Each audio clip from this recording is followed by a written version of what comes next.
gon' make them yours. What we want is a limit, not your hands on the torch. Take it easy like Thursdays on the torch. MediaScope when you emotionally broke. Settlement of knowledge and conversations gon' make them yours. What we want is a limit, not your hands on the torch. Take it easy like Thursdays on the porch. Now you go on the brand with no award toys. This culture meets the art. Podcast with the heart and essence of the growth, the powers in the people. Without you, we ain't equal. What we lack is ego. We're back now, so here we gon' run the show like Arsenio. Episodic, our rituals, minds change the visual. Representation of our nation and its differences. Some explanation of our uniqueness and innocence. Mass media's intention is to desensitize. We raise the wise and knowledge is power. Without it, we turn coward and proud of a known product. Like we could take it with us. I wish the greats were still alive and were here with us, but it is what it is. We're left here share a gift, and that's precisely what we'll do with it. Shape shift and fluidly, we can pass this test and. What is going on, everyone? Welcome to, in my opinion, the livest media, tech, and pop culture show in the land, or live stream at least. This is MediaScope, all things media, tech, and pop culture. And you might maybe say to yourself, today is Monday. Why are you on? Because we have a special guest, and I am super excited. I did not want to make you wait until Wednesday. If you're just joining me for the first time, it's me. My name is Tachi, media professor, filmmaker, media content producer, also a journalist. We are here usually every Wednesday at 6 p.m. Eastern time, but today is Monday, and we're here at 5 p.m., well, 5:05-ish p.m. ET, but these are the normal details if you want to watch on Wednesday, although we won't be here this Wednesday since we have this great show. I want to say hello to everybody who is watching us on Facebook Live. If you're watching us on YouTube, what it do? If you're here on Twitch, welcome Twitchers. Twitch family. If you are here on LinkedIn, it is good to see you. If you have the good pleasure of listening to us on Thursday at 2 p.m. Eastern time on Gospel 107.1 FM in Nassau, Bahamas, and the rest of the Caribbean, I wish you a multitude of blessings. And of course, we have our Indie Soup Media family as well that is watching over on our Roku app and on indiesoupmedia.tv. Woo! We are in a lot of places, but I am super happy, and we're not going to take too long. I just want to say hello first to some people. G is here, GR Houston. Jack, hello, G. She says afternoon to all. And also D Carpio, how are you, D? It is great to see you. She says hello, Tachi and guessing. You'll get to see the guest in just a few. Also, let's see who is over on the Instagram side. Zoila is here. Hey, Zoila. Frazier, what's up, Frazier? How are you? Miss Elise, it is good to see you. Also, Alicia B. What's up, Alicia B? Hannah Boyd Miller and 2 Diva for You have also joined, and I know more people are going to join the fold in a few. So, without any further ado, I would like to introduce our guest to you. Well, I'm actually going to have him introduce himself, and then we'll have some great conversation. So how about this? We'll do the introduction, and we'll be back right after this.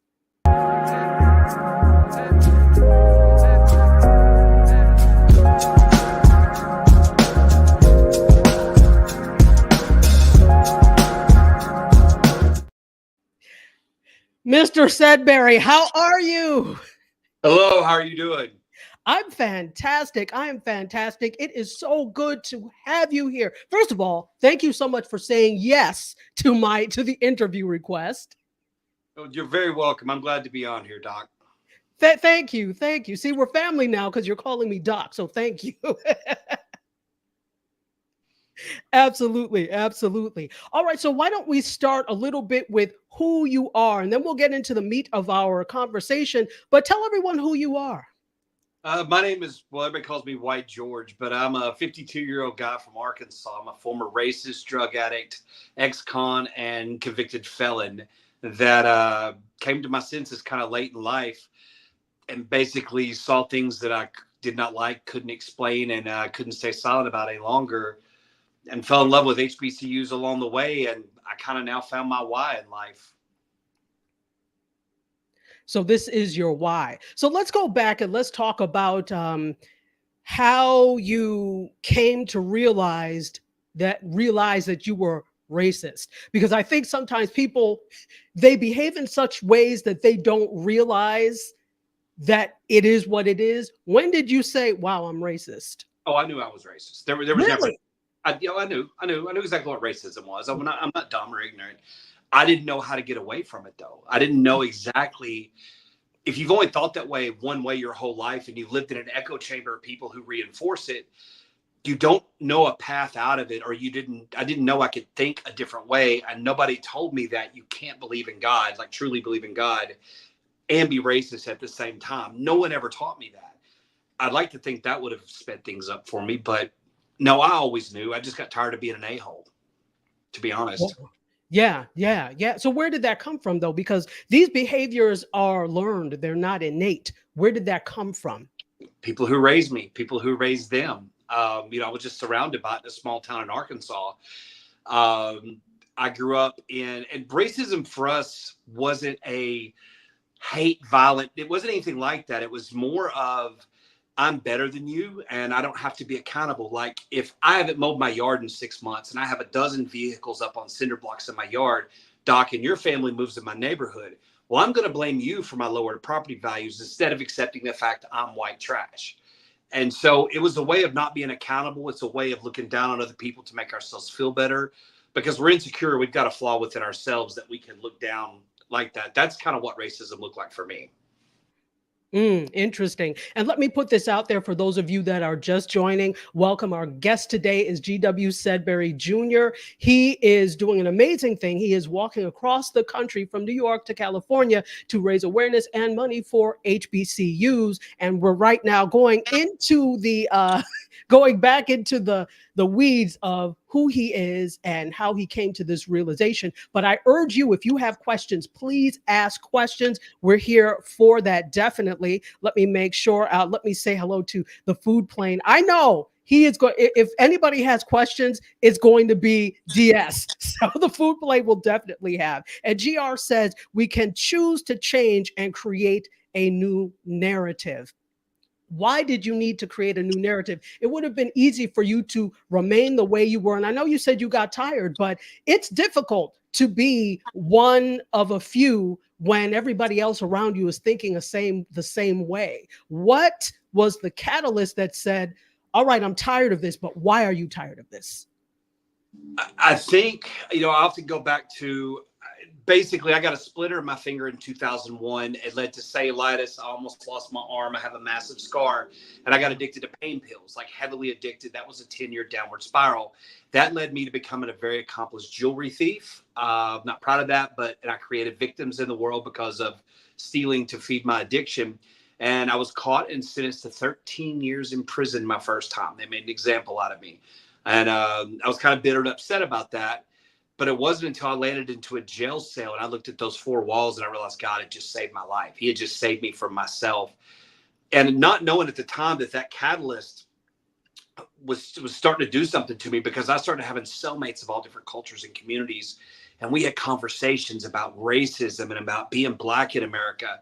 And this went on for a few years. I had hundreds of conversations while I was incarcerated. And it didn't really hit me until I got out. And then all these stories I started to see in the world, I started to see America and the world very, very different than I was told. And it got to the point I couldn't stay silent any longer. Do you think that your story, and this is really the case for a lot of people who are racist and call themselves racist, that they just haven't had something happen that they can't behave like this anymore? As long as they can get away with not being accountable for their actions, that being able to look down and put down and make fun of other people because of their own insecurities that they're projecting. And let's be clear about this. Racism is a form of mental cancer. And a lot of it is projecting our own character flaws and insecurities onto a different race or color or community. Mm-hmm. It's simply that. And, I think some people are so comfortable with that. They're so scared of change because coming out of the darkness of racism is a battle. It's work. Yeah. It is not that you flip. It'll go on the rest of my life. And I still deal with subconscious bias, but I'm aware of it because, let's face it, I'm racist in traffic. I'm racist against Chevy diesel pickups, against dump trucks, against Toyota Priuses. We're all racist in traffic. But being serious, it's a process, and you have to forgive yourself and you have to admit you're flawed. And a lot of people don't want to do that. Absolutely. Was it a challenge, or let me go back and ask, was there were there any actions that you took that you felt you really needed to repent and apologize for while you were in this racism state of mind? No, and I don't. Please forgive me. I'm gonna try to say this as best I can, coming from my perspective. Absolutely. You hear the old trope. I have black friends. I mean, like I've had employees, a lot of black men and women I've been close to in my life. Not that qualifies me, but I had a cellmate in prison. My first one, his name is Larry, and I think he did more to help me understand my own racism than anybody. Because one day we were locked down 23-1, and he asked me, he goes, "Are you racist?" I go, "Yeah, kinda." He goes, "Can I ask you some questions about it?" "Yeah, okay. Can I ask you some questions about being black?" He said, "Yeah." And for 2 weeks we talked nonstop, and he explained to me, he goes, "Your grandmother doesn't dislike me at all. She probably loved me, but your grandmother and grandfather fear what they don't understand. They don't understand black culture. They've never tried to understand it, and therefore they fear what they don't understand. It's that simple." And a light bulb went off in my head. So this is interesting. So someone actually brought to the attention through examples, etc., their life experiences. So you had the pleasure of and the good fortune of being able to have somebody to teach you. But I'll ask you this: is it the job of the people who racism is being hurled against? Is it the job for them to correct this? No, of course not. But Right. if you hadn't taken that time and energy and love to show me that mercy and grace, I'm not sure I'd be here where I am. Mm-hmm. So, I often say white America picked the fight, and we don't like the fight that's coming our way.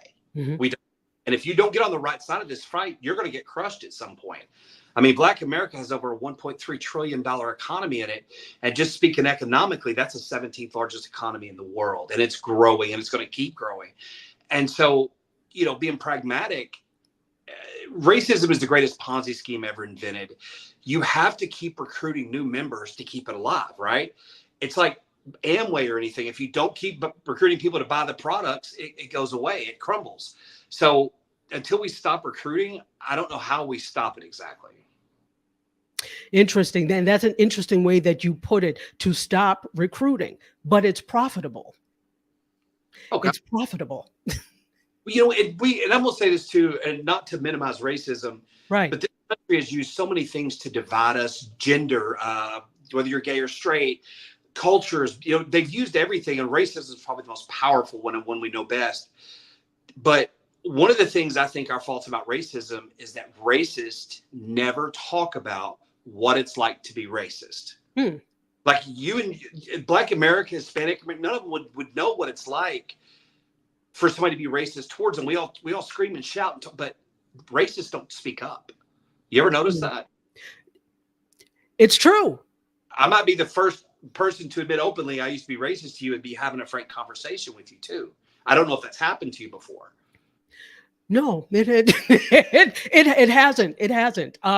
It's interesting because I think that as people of color, you're used to the regular narrative and people not coming out to say, this is who I am. And even if you do, there's no action to try and correct it. So I think this is very interesting that you are now taking a course of action to try and correct it. And we'll talk a little bit more about that in a minute. First of all, I'm giddy and so excited that you are here. I found out, ladies and gentlemen, all about him via social media. I don't know how I found you, but I did, and I'm glad I did. And I reached out, and he so graciously accepted my invitation to come on MediaScope. And part of that is because social media has been instrumental to this journey to correct the way you thought before. And so we're going to get into that in a minute. I just want to say hello to everybody. If you are just joining, welcome to the fold. This is a special edition on a special day of MediaScope, all things media, tech, and pop culture. Today, we are talking to GW Sedberry, who is as he says, a former racist, but more importantly, he is on the path to raise awareness and money for HBCUs by walking across the country from New York to California, and we'll talk about that in just a moment. But guess what? We actually had, and this is the lovely gentleman here, we actually have some questions for him. And I knew, DS, you never disappoint. He's got some questions for you. He says, and he has some things he says, I so enjoy that there are different cultures, colors, sounds, and flavors in the world. How boring would it be if we did not? So absolutely. He also says, applause for coming out of that mindset. G says that part, it's the projection of insecurities. Absolutely. So the food plane asks you this: were there any fears you had going into the walk? And what was your biggest challenge? Fear of the unknown is probably one of the, but I also thrive. It's kind of a juxtaposition. I thrive on that fear of unknown and being uncomfortable, but it's scary because it's dangerous out here. I'm doing this completely on my own. Funding, like I have a GoFundMe, and it's, I'm trying to hold all this together, but I've learned that God provides every step of the way, whether I'm insecure or nervous. God just seems to keep doing that. But I'm also scared of my body holding up. Like I have a bike with me in case my knees give out or go bad. I can bike some of the miles, but it's not the walk. I think it's more the fear of sacrificing everything to accomplish a goal bigger than myself. That's probably the biggest fear I have. And if you want to know what the biggest challenges are every day, is going to the bathroom. Believe it or not, there's not a lot of places to go when you're out walking randomly. So this is interesting because now, because you're doing this calls our infrastructure in this country into question as well. The fact that there are not a lot of public restrooms, right? I'm sure that not all the roads are going to be great. Everything is not going to be necessarily walkable. So where are you now? You left, was it last week you left New York? 2 weeks ago, yesterday. 2 weeks ago. Yeah, I started at the Apollo Theater because I spoke on stage at the Apollo last September and gave a lecture about HBCUs and didn't get booed off the stage. I actually got about a half a standing ovation. That night changed my life too. But so I started the walk there to kind of commemorate that. And I'm in, I think, somewhere east of Lancaster, Pennsylvania. I've walked 139 miles so far in 15 days, which is not as much as I want, but my body's getting used to it. I walked 12 miles today. Wow, 12 miles. And so how are you feeling right now? Here's the thing. When I start walking, I mean, like today, I think I walked over 4 hours and my knees hurt. I mean, I'm in pain, but it's a mental deal, right? When I'm walking, it's when I stop, that's when it gets rough. If I stop moving, my joint seize up and then it's like, ugh. So yeah, as long as I'm moving, I'm good. I can imagine it is quite a physical toll, but what about the mental toll? The thoughts that you have? What is it like walking with yourself day in and day out during this journey? Let me just say, I have yet to listen to music once. I've at 159 miles. I have not listened to a single song. I keep telling myself I will, but I get lost in my thoughts or I'm having conversations with people, and I enjoy the alone time because overcoming my own insecurities and fears, and that's important to me. That's part of this. I mean, I had PTSD from several things that have happened to me in my life. I got out of a relationship a couple months ago. Like, I think God has given me this time as like the ultimate healing process. And has it been healing thus far? Yeah, it is, because I mean, having been incarcerated for 3 years, I don't know what freedom is to you. Freedom to me now is I wake up every day going, how far do I want to walk? Which way do I want to go? Who do I want to talk to, if anybody? Like, my life is mine, and I'm on parole until July 27th, but I am walking across the country doing whatever it is I feel called to do. I may be living on very meager, a lot of tuna fish, but at the same time, I feel like my cup runneth over. I don't know a better way to define freedom. Excellently said. And freedom means different things to different people, but I'm sure from the perspective of you, from your perspective, it really means something different. And I'm sure it's beautiful.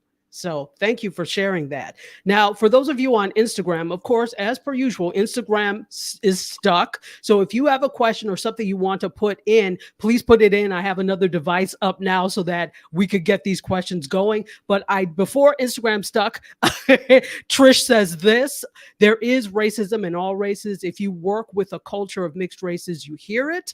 Bestie says, I'm experiencing racism as we speak at the reservoir by my home because I live in a beautiful area and people are watching me as I mind my business. Absolutely. That's there too. Celise says the first is to always admit that you have a problem or that you are the problem.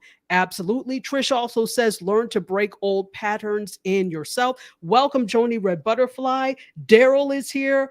Almi Robinson is here, and Lashandra is driving but can't interact. Please, yeah, don't interact, but we're happy to have you here. Absolutely. We are here with GW Sedberry.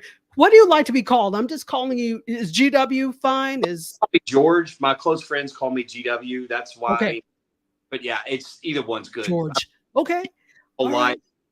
Because I'm a junior. My dad and I have the same name, same birthday. So that's why I had initials.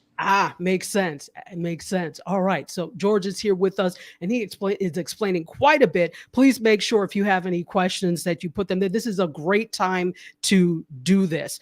All right. So Food Plane says this: you can be in prison and be free, and you can be free and be in prison. Interesting. Interesting. And he has a question for you. Did your faith play a part in your change of mindset?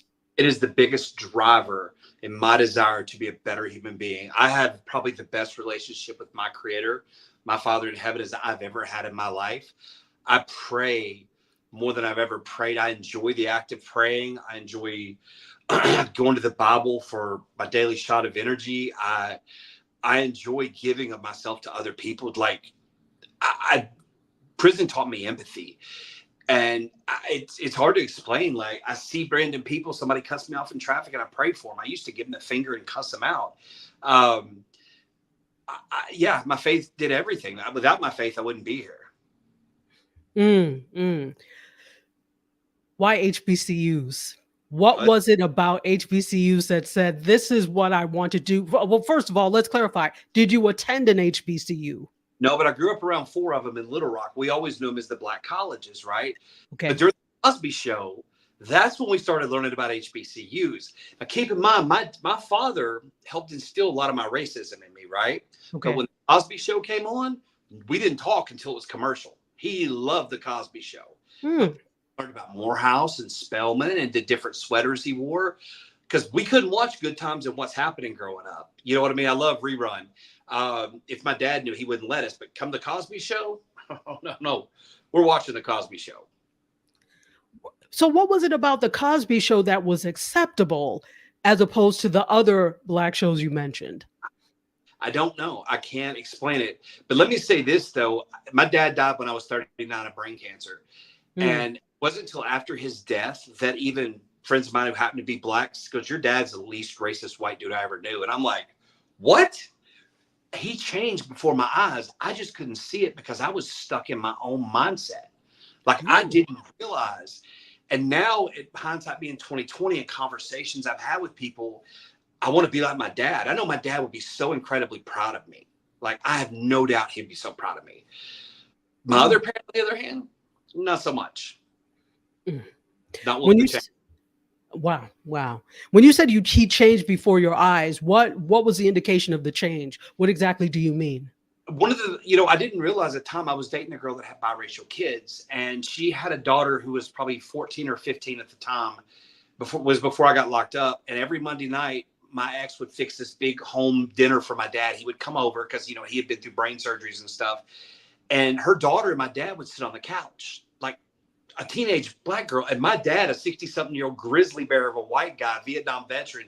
And those two were just, and he come over at 7 for dinner, and then he got to be in 6:30 and 6 and 5:30. And I was like, Dad, let her get home from school and kind of decompress before you come over here and start hanging out. But, I watched that just genuine affection he had for her and her for him. And I kind of started seeing my dad in a different light, but it wasn't until after he was gone that I started seeing everything. Interesting. I talked, he didn't. Hmm. Hmm.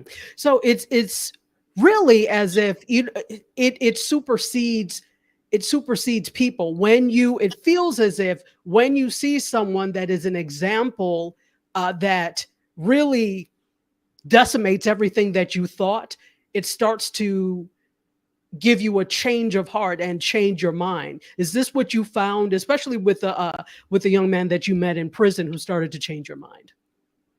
Um, yeah, I didn't know my mind was changing at the time. I wasn't Okay. open to learning. I didn't know it was changing, but I got to ask questions about Black culture, right? And one of the questions I'd asked was about domestic violence. It's something I wanted to know because of the stereotypes, right?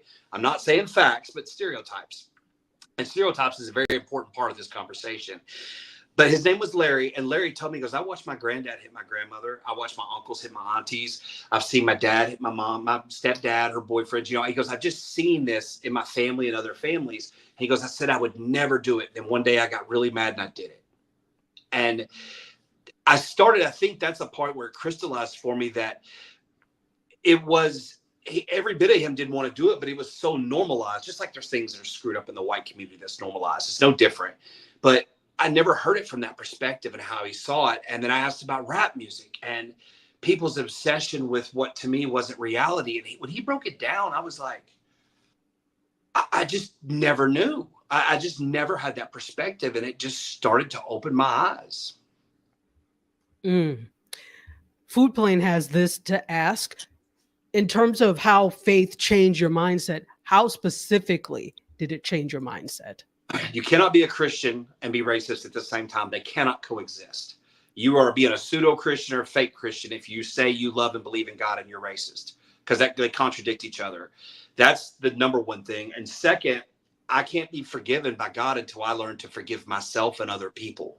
And forgiving myself was probably one of the most difficult things I've had to do, because there's no book on how to forgive yourself. It's so that, and when God said, serve the least among us, least does not mean the weakest by far. But I started taking the least among us as some of the cultures and communities that society has treated the worst. That's how I interpret the least. And God said, serve the least. And that's what I want to do. Absolutely. So Lee says exactly. Hey, Jesus Black Man is here and says, wow, yes, it does. Also, Kimmy Kim is here and she loves this, as we can see. Food Plane also loves your answer. Thank you so much for answering that. Let me take a minute to say, hey, what's up to everyone? This gentleman over here is George W. Sedberry Jr. He is walking across the U.S. from New York to California to spread awareness of HBCUs and raise some funding for HBCUs, which is wonderful. And we are on the question, why HBCUs? And so you said you grew up with the Black colleges around you, but off of that, why Black colleges? Was it someone that you met that went to an HBCU that had a profound effect? Nothing like that at all. I love Black American history, and I'm a storyteller, and that's kind of how I built my platform. I've got a good one I'm launching tonight, a really, really good one. And I'll just about how a Black man ruined more beautiful Saturday afternoons for white people than anybody else in history. And he's the inventor of the golf team. But I started doing these stories, and one of the common thread I saw was so many attended historically Black colleges and universities. I just kept seeing this over and over. And I'm like, there's something here. I grew up around them. So I spent probably 2 months researching them. I mean, I read everything I could. I'm watching content on it.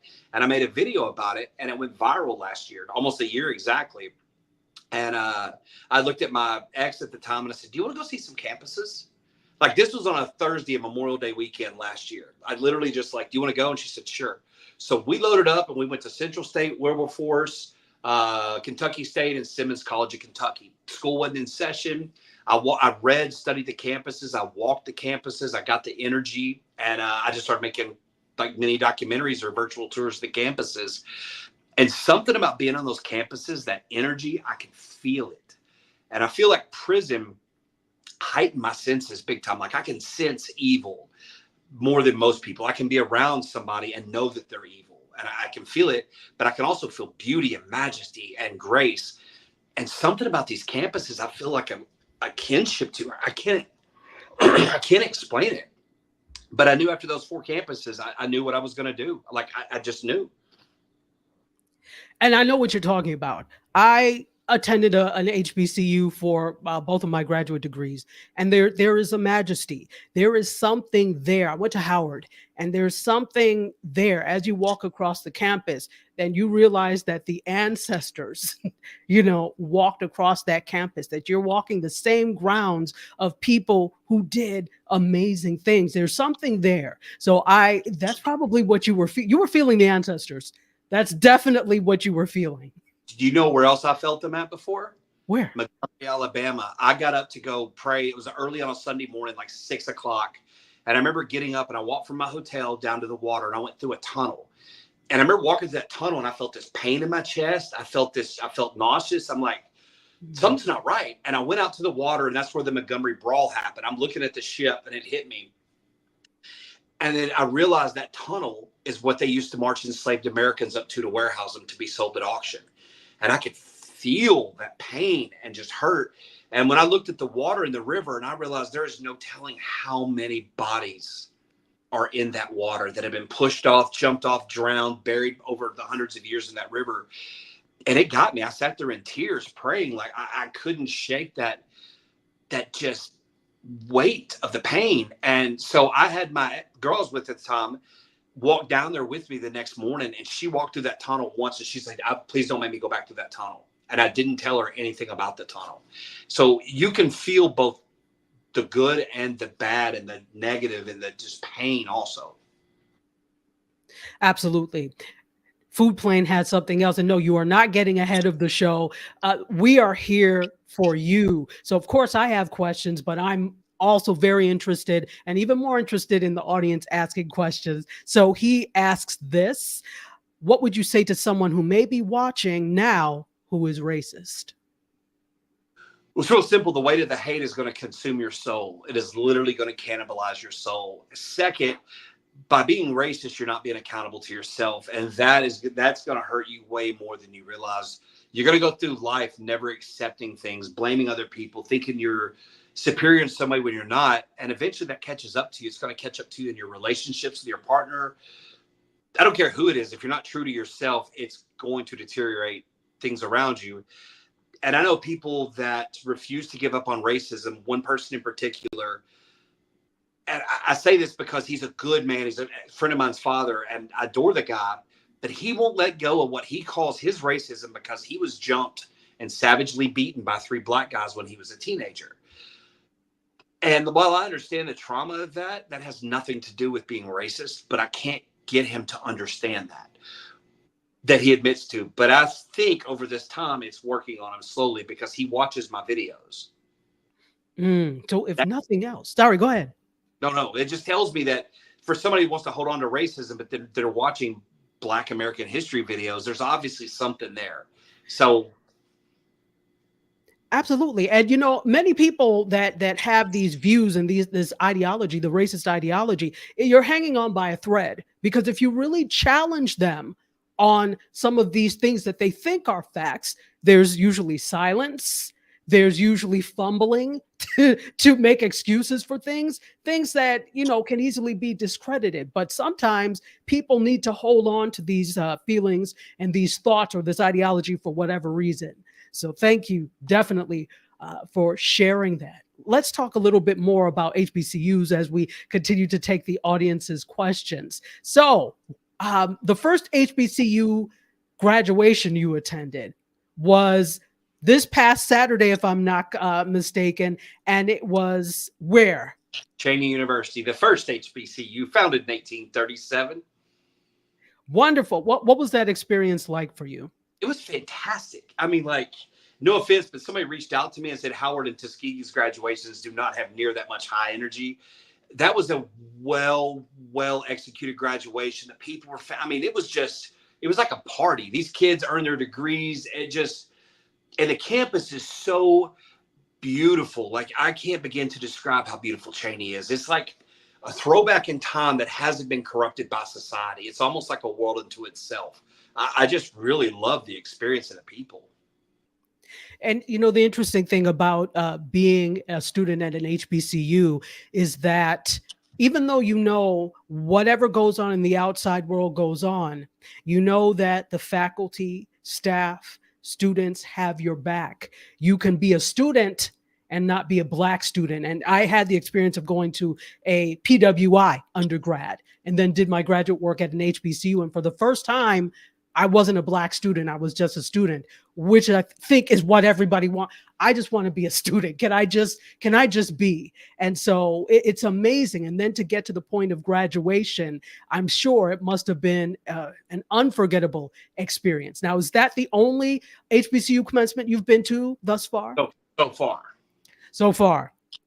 So far, I got a lot more campuses, homecomings, graduations. Like, I have a plan, and you can ask me later what I'll do after this. What's my, at the end of the conversation. I know that question's, I'll kind of explain to you then, but yeah, there's a lot more I want to see because I saw 120 something young men and women just with promise in their eyes, like hope and this excitement. They're going on to careers or jobs or grad school. Like, you can feel the energy. And for some of these families, it was the first time that they'd ever had a college graduate in the family. I met somebody else who had 26 family members attend Cheney.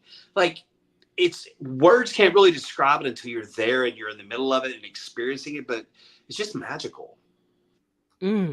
Let's take some more comment. And it is pure magic. And of course, I think that Howard's graduation is pretty lit, but I understand. I'll give it to you, Cheney, but all love, all HBCU love. Let's go to some questions over on YouTube. G asks, are there any family members or friends who have joined you on this journey? I've had some help support me, in little ways financially and other things. But as far as doing this, no, but it's also opened up a lot of conversations with friends that I know still harbor racist ideology. And I also discovered tone deaf. Like, to me, it was racist or not racist. I didn't realize there's that whole gray area of tone deaf people. And I haven't grown up racist. I know the secret handshake. I speak the code. I still have the handbook. Like, you're not going to be a closet racist on me and me not know it. It's just not going to happen.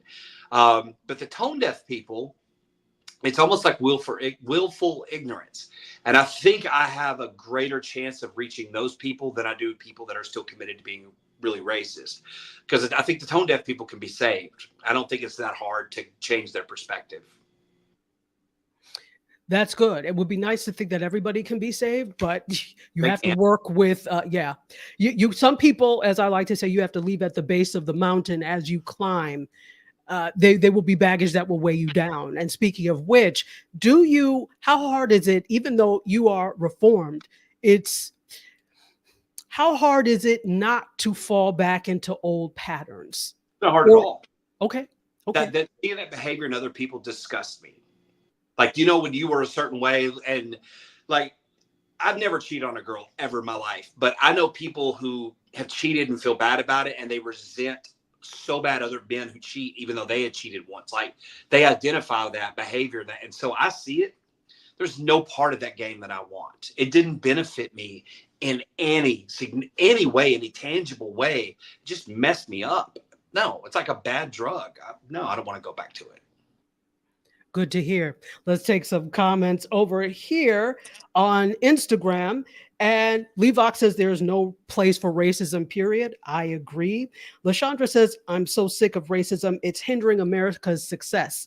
Absolutely. Absolutely. Princess Seven Closet is here. Hello. She says hello to all of us. And Salid says, the tone deaf people are fighting the truth. Absolutely. Absolutely. Well, respect, too. Say that again. It's not only a lack of respect. I've learned it's one thing to show Black America respect or the culture. It's another to learn how to show respect, because they are not one and the same. When somebody says, I don't see color, right? That's a tone deaf person. I absolutely see color. Doc, to see your color tells me your heritage and culture. It doesn't tell me your character. It doesn't tell me your education, right? It tells me a community you most likely came from. And that's maybe a bond or a conversation we can have. That's really all the skin tone tells us, because like fingerprints, right? No two fingerprints are alike. No two humans on earth have the same degrees of melanin in them. Nobody has the exact same skin shade. I'm a little suspicious of people that I don't see color. I do. Everybody does. That's a little. It's a way of, in a way, trying to be PC, saying that, but it's the worst type of thing. You should, because that's discounting somebody's, as you said, heritage, their ethnic background, and I want to respect that. So absolutely, I see color. Let's take some more. Kimmy Kim attended an HBCU. Tell us which one you attended. You know, I attended Howard, so I'm gonna cape for Howard at all times. But let me know if you all attended an HBCU. Please put in the chat where you went. I would love to know. We would love to know. Also, Mark Ward is here, one of my favorites. He says, even the most educated of us, white people, view the world through a racist lens. It is often unconscious and without malice, deeply embedded and systematic. Cannot get beyond what we refuse to acknowledge. Nailed it. Absolutely. Mark always nails it. He's just this deep thinker whom I really respect. D. Carpio says, awesome convo. She loves it.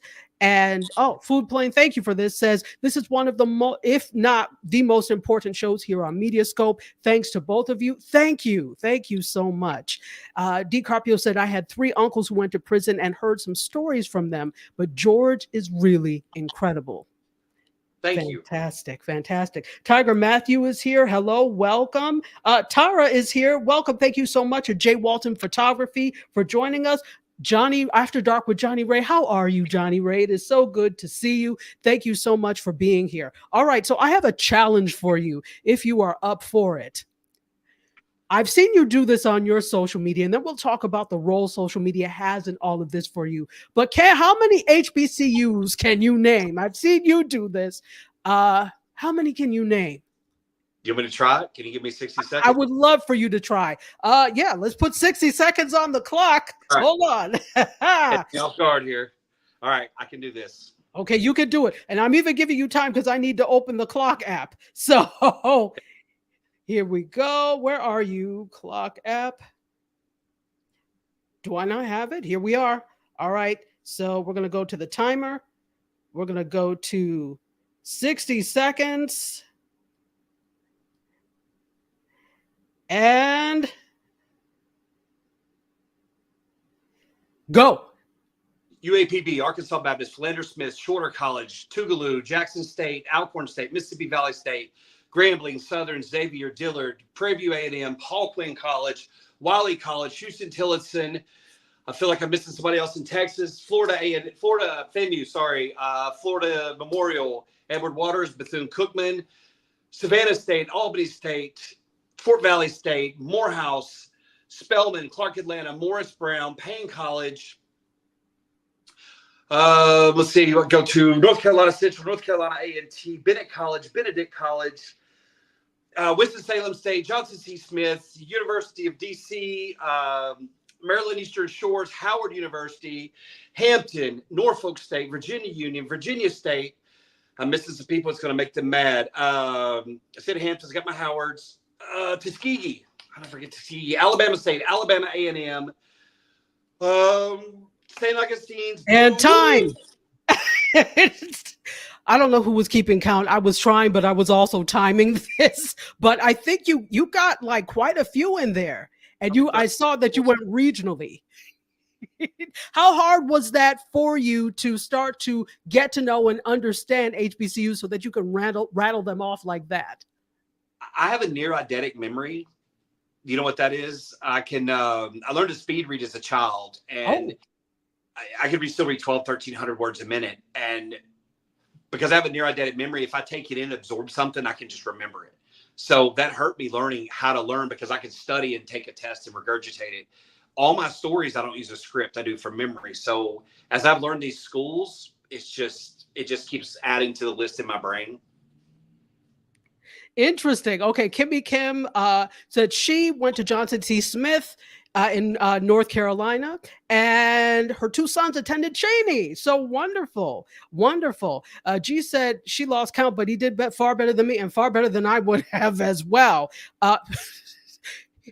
He said you forgot Hillman. Whether it's fake or not, we love Hillman. I forgot Hillman too, I forget Stillman and Meharry every time, and I have friends who get upset with me every time I forget it. So Stillman and Meharry, of course, we've got Harris Stowe. We've got over in the D.C. area, Coppin, University of Maryland, Eastern Shore, Morgan State University. There's so many. There's so many. So no, there's no love lost. We love all of you. He was under pressure. So I want to tell you something, though. I'm going to start doing the series.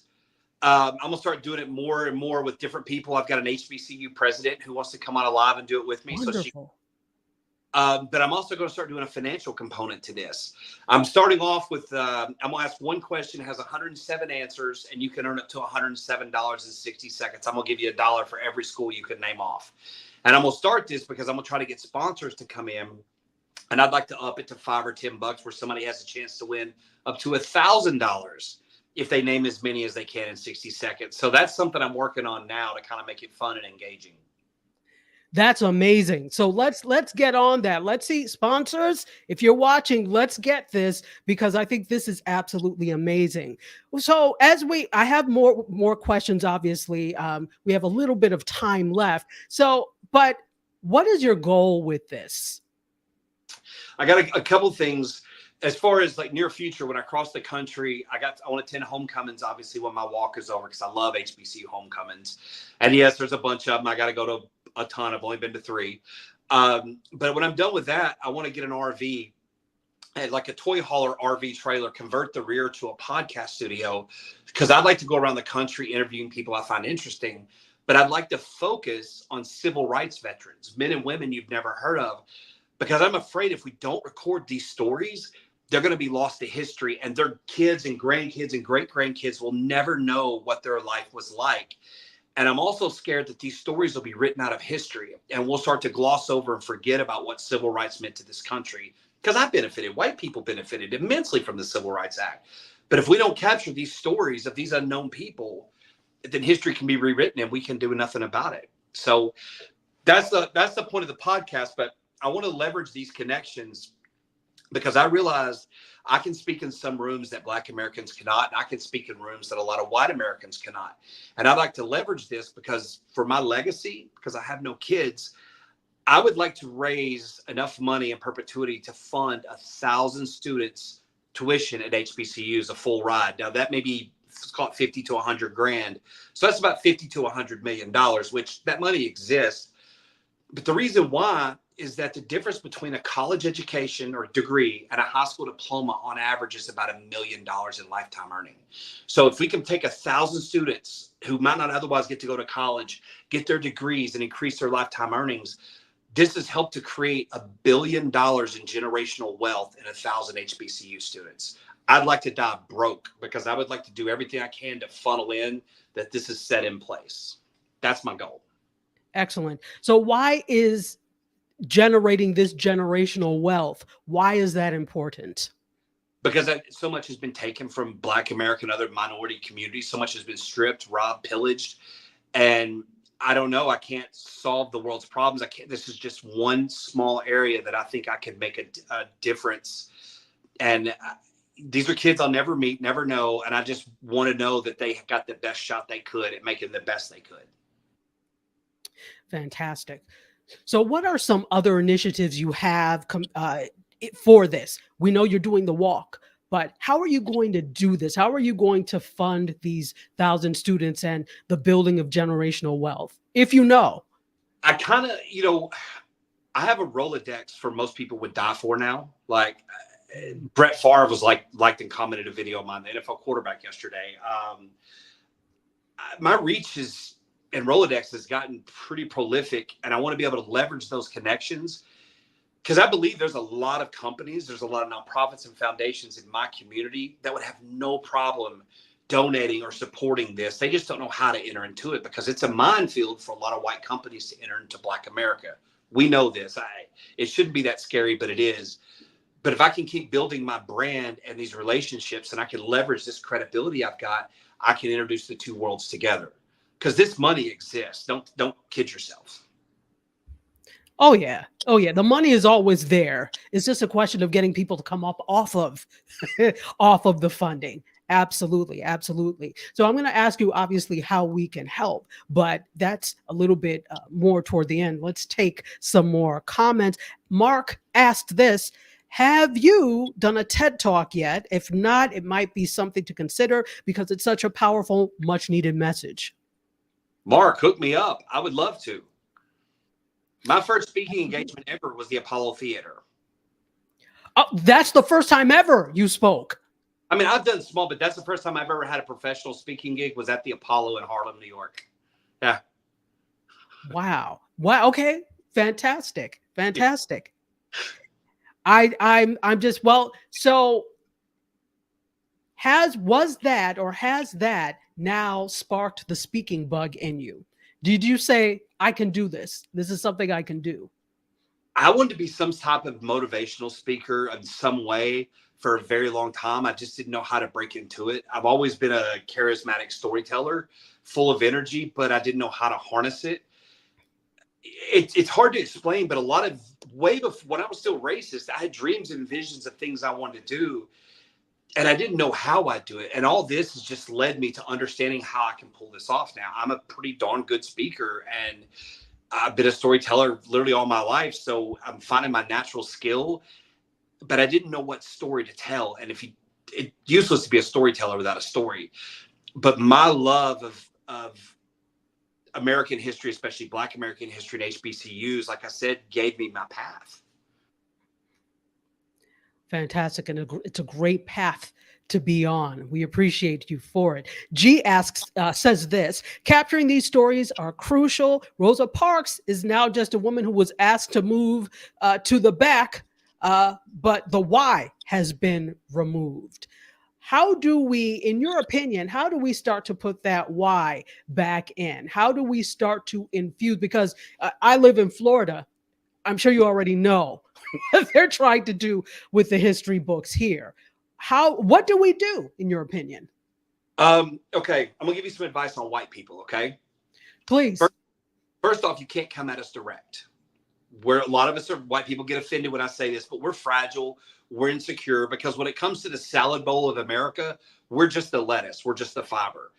Salads are horrible without carrots and radishes, tomatoes, dressing, etc. So you can't come at a white person direct because we are kind of fragile. You kind of got to come at them sideways. Just like reparations, white people will never accept that word. Change the marketing plan, call it restitution, call it a historic investment. So when you're dealing with white people, there's egos at play.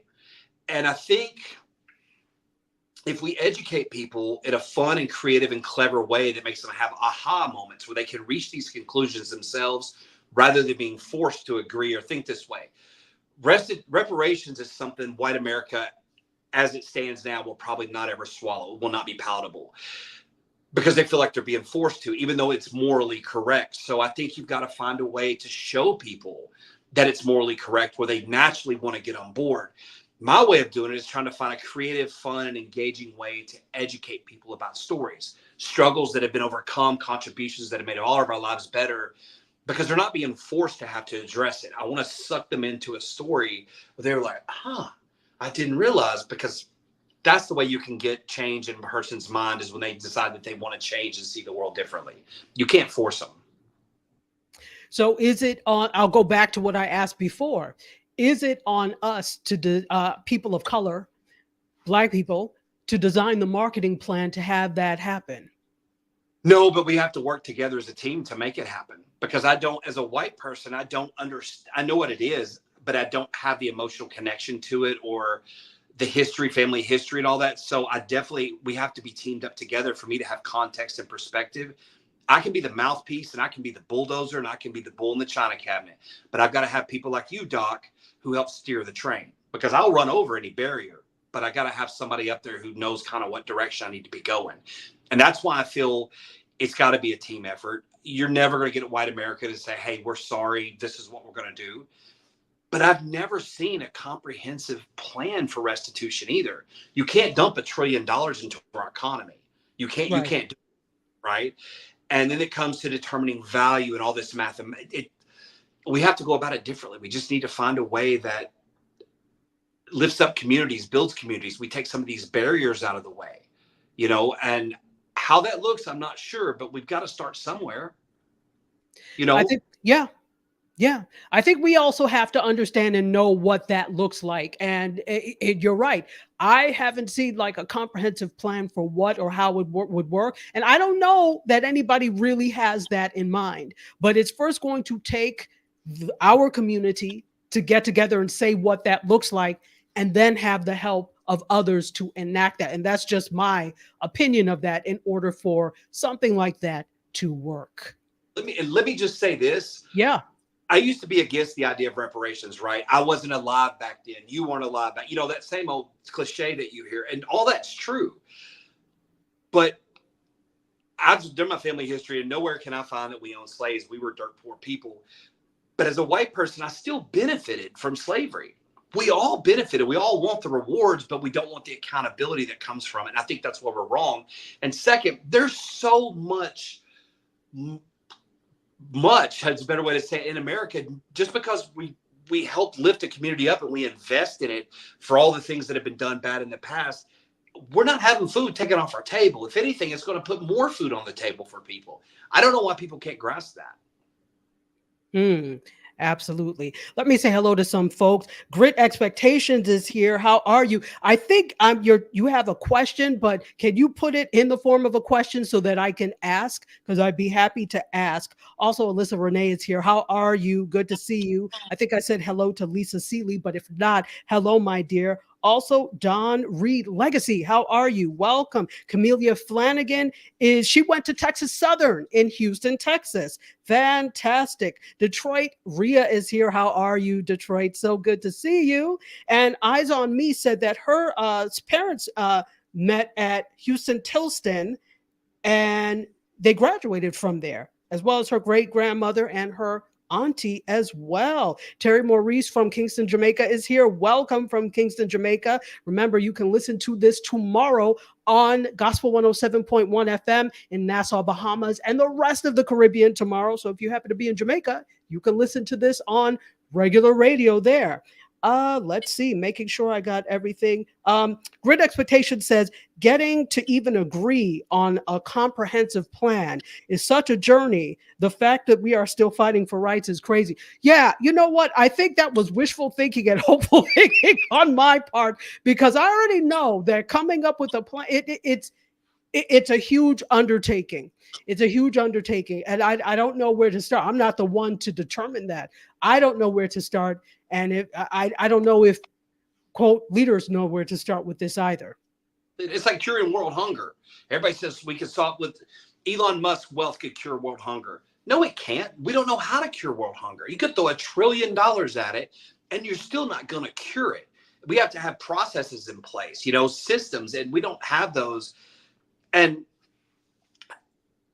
I don't know. It's like the American, what is the Affordable Care Act, the Obamacare that President Obama put through. As much as it's still kind of janky and jacked up, at least something got created. And at least if we have something, we can start to break it down and fix it and repair it and improve upon it. But we have something to work with instead of just talking about it. And Obama did something nobody else could do by creating the ACA. And I benefit directly from that because that's how I have my health insurance. So with health insurance, we could do it that way. I believe there's a way. There is a way. It's just coming to what it is. Miss Elise says this, if I can find it. Okay. She said she doesn't hear enough people talking about how former enslavers got reparations after emancipation. Absolutely. I mean, the same thing. We can look at the case, not even just the U.S., Haiti. France got reparations after they lost Haiti. You can look at everything that's been happening throughout history, and somehow somebody managed to find a way to pay people back for these things, even though they weren't deserving of being paid back. I think we can find a way to pay folks back. There's a way. How about Japan? We destroyed Japan in World War II. I mean, they attacked us, but then we rebuilt Japan because we knew it would be good for our own economy. Right? America always has been selfish in our interest, right? We know this. But if we can do all these other economies, why can't we do Black American economy? It stands to reason we benefited when we go and repair and rebuild and fix. Why wouldn't it work here? Well said. Absolutely. Absolutely. Let's get some more comments. Kimmy Kim says, we will always carry the stories like our ancestors did. Absolutely. G says, well, she said that already. Sorry, I put that up. Um, Mark says it is not the cure all, but a tiny step to watch those who we are voting into offices at all levels, school boards, city councils, Congress, etc. We have to know where they stand on these issues. Amen. Because I think too often we are concerned only with the presidential election. Meanwhile, all sorts of debauchery is going under our noses at the state level, on the school board level. Thoughts? Oh, yeah, absolutely. First off, I don't care if Trump's dog was running for office. If he was willing to implement term limits, I will take whatever candidate that can push through term limits. And second, drug testing Congress. Congress has never been drug tested, but they are the lawmakers. You have to pass a UA to go to work at McDonald's. But they drink, they've done God knows what up there. And since 1994, Speaker of the House Newt Gingrich has had the power to enact drug testing randomly to Congress, but no speaker has ever done it. Now, ask yourself why. They didn't have to have the vaccine. They don't have the ACA health insurance. They have their own. It's good for thee, not for me, right? We need term limits. That's the first thing I want. I don't care who it is. Give me term limits, and then we can take the next candidate and build from there. Because this has gotten so crazy, but I agree. If we don't elect people at the micro levels, yeah, because we're not affected by the federal government that much like we are local and state. Absolutely. Absolutely. A few more comments and then we are going to let you go. Food Plane asks if you've ever thought about writing a book. I've been asked, I'm going to write one about the walk, and then my memoirs, I've had this name for 30 years. I'm going to call it Memoirs of a Nobody, the life and times of a middle, through my blue eyes, basically. But because I've apparently had a crazy life, according to other people who've heard about it. So I've had some adventures in my life. I can imagine. I can definitely imagine. Mark Ward says that change comes from the bottom, not the top, but we have to work this from all angles. And he also says, I worked in large organizations on inclusiveness issues when discrimination lawsuits emerged. It was usually lipstick on a pig, won't admit the guilt because of liability because they are guilty. I have a story about that. Let's go. He's Jamaican, and I'm going to be very vague about this because I think there's probably still some NDA involved. But he was called a coon and the N-word in an email. All right. And he was copied on the email. Somebody made a mistake. And this is a global company. And anyway, when he filed a suit against it, the company lied their butts off. The only person who told the truth is the person who used that language, offensive language. And his reason is because he lived in another country and he said it doesn't mean the same things here as it does there, whatever. But that was the only person. That company did everything they could and lied to keep from having to do a payout. He still got paid. But yeah, because the only guy who was honest was the offender. Wow. Grid Expectations is basically saying they don't care about the people that are the fabric of this nation. I'm not going to argue with you there at all. She actually is. Are you saying are you Puerto Rican? Put that in the thing, Grid Expectations, because I think that's part of what you're saying as well. Miss Bespoke is joining us. Strawberry 8 Girl is here, and Camellia Flanagan said, "Oh, she didn't go to Texas Southern. You just forgot to say Texas Southern. And you said Prairie View." And Classic C Jump says, "Yes, accountability is needed." D Kurt is here. Hello. Thank you all so much for being here. We are basically at time. Food Plane says, thank you for this stream. It was powerful. Absolutely. And, usually I'm dealing with media tech and pop culture because I know how I can get as a journalist when I deal with other things. And it gets to be a lot, when we see what's happening now in the world and people will send me things, but, I'm like, I'm still human. It still affects me. So I really choose to deal with media tech and pop culture issues, but I really wanted to talk to you. And this is a media tech and pop culture issue because you are spreading awareness through social media. Tell us about when you started using social to spread this message. October of 2022, I posted my first TikTok. And I started doing science experiments, and they went viral, physics experiments. And then I told a story that I've known since childhood, because my grandparents grew up in Arkansas City, Arkansas as kids.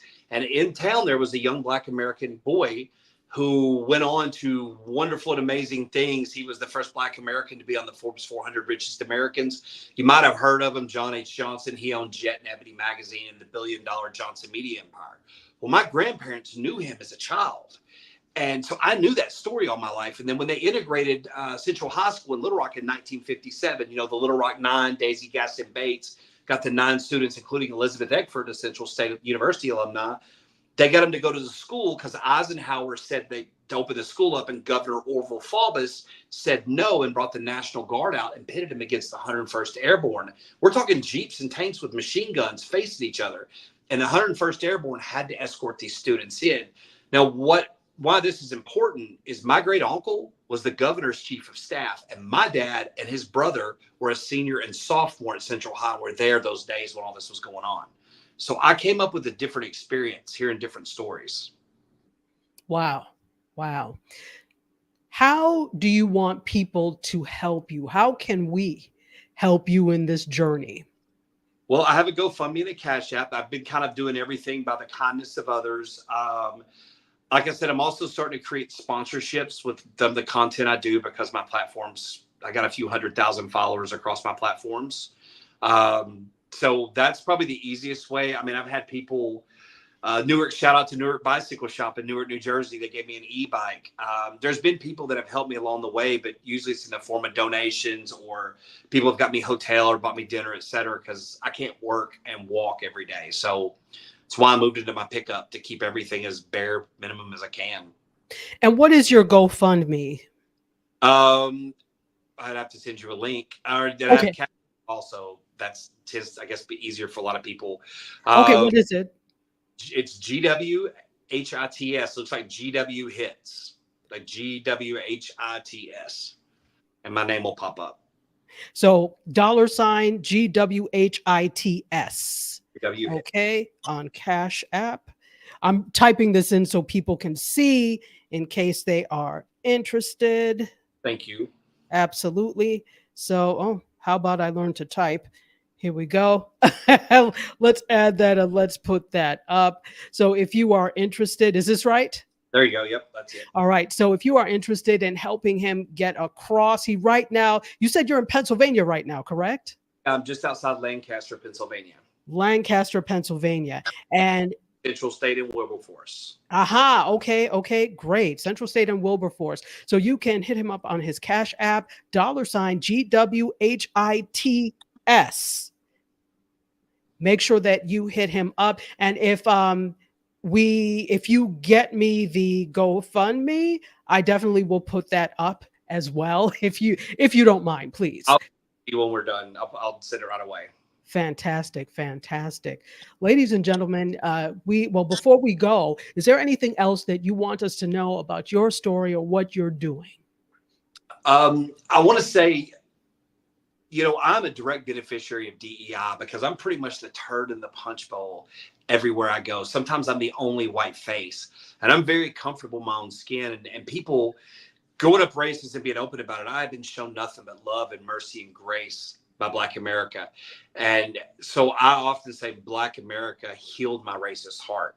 And the irony is so delicious there, but I don't have kids. I don't have family. I'm an ex-con. I don't have rights, so you can't cancel me, and that makes me dangerous. And I sometimes think that's why I'm in the lane that I'm in, doing what I'm doing, because you can't take me down like you can other people. You can't use things to hurt me, so I can continue to speak the truth. And second, I'm going to win an argument about racism every day of the week, A, because I was a racist, and B, I had facts on my side. So.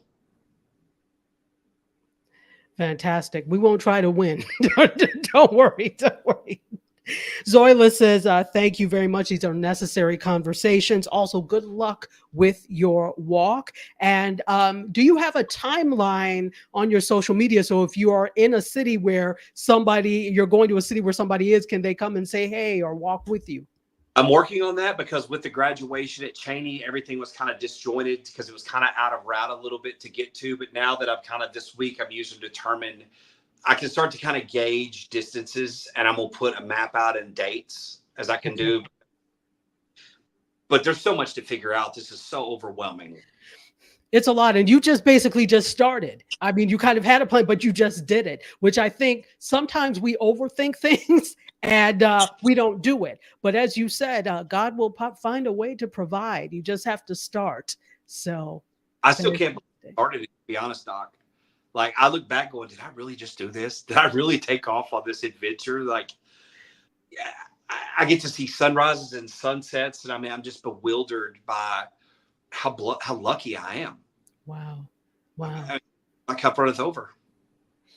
Wow. Well, and finally, you're going to California, but are you going to LA? Where are you going? Dr. Charles Drew School of Medicine, the only HBCU medical school west of the Mississippi. Technically, it's not, because it was opened in 1966, but not 64, but it's still considered. But I've had several guys I know that are Omegas. You know, the Qs have said they'll come out South Central with me. Wonderful. I love to hear that. I'm putting out a challenge I'm a Delta. So Delta D9, let's support him. If you're D9, make sure that you're finding a way to support. Go ahead. I was going to ask you if you were Greek, if you were D9, because I spent a couple of weeks ago, I spent a day with one of your probably more famous sorority sisters. Yes, I saw that. I was so excited that you got to with Sora Mulholland. Jordan, yeah, Miss Mulholland, yeah. Yes. Yes, and for those of you who don't know, she was an instrumental and still is an instrumental part of the civil rights movement. If you've ever seen any of the photos where people were trying to integrate lunch counters, the young lady with her hair in a bun thrust up, that is her. And that, to me, is the way that you say you are an ally. She is in the trenches, and she also happens to be a graduate of Tougaloo College and a member of Delta Sigma Theta Sorority Incorporated. I want to add one more thing, just to anecdote about how lucky I am. Valentine's Day this year, I went to Atlanta, Georgia. And by the way, a woman in Iraq reached out to me and said that my piano teacher would love to meet you. By the way, her daughter has 2 law degrees from Howard. But the woman in question was the 1953 Miss Alabama State, and she's 90 now. But I got to spend Valentine's Day with her, and she was the organ player for Dr. Martin Luther King Jr.'s Dexter Avenue Baptist Church, all during the planning of the civil rights movement, the bombing, all of that. She played the organ and piano in his church for fellowship before they had the meetings planning this. And I got to sit and have a conversation with her about all this. This blew my mind. Again, my cup runneth over. Wow. The role of music in this that you're bringing forth, that's absolutely amazing. Yeah, we need that book. Quick and in a hurry. We need a documentary, quick and in a hurry. We can't wait to see where you're going with this. And I'm loving all of the documentation that you're doing on social media. And of course, let me know how I can be of help in this journey. Not that I'm a great person at all, but I would love to be of help in this journey. And anything, if you want, I have a network. We will make sure that we put it up on the network. So let me know. Absolutely. Ladies and gentlemen, this is George, or GW Sedberry Jr. He is walking across the U.S. from New York to California to raise awareness and some money for HBCUs. He has great goals in mind. And if you are interested in being of help, make sure that you visit his Cash App. This is his Cash App here. He's really doing this on his own, and hopefully some sponsors will get involved. If you're watching this and you want to sponsor, get in touch with him. Fantastic. George, I'm going to ask you to hang on really quickly as we end. I'll be there in just a moment. And folks, that is it. Thank you so much for coming for this special edition of MediaScope. It was absolutely amazing. I couldn't ask for a better guest, and I can't ask for better guests in you all watching. So you know what I'm going to do? I'm going to end the way we always do. I love you for watching. I bid you adieu. You guys, myself, and GW Sedberry Jr., we are going to exit stage left. I will see you, not Wednesday, because this is our Wednesday, but I'll see you next week. Cheers, everyone. Close the doors, walk across the corridor. We got something to show you. Media is our repertoire. Fed up with the same news, no channel to use. Cruise control mentalities. Here we offer you. We gon' show you what you play.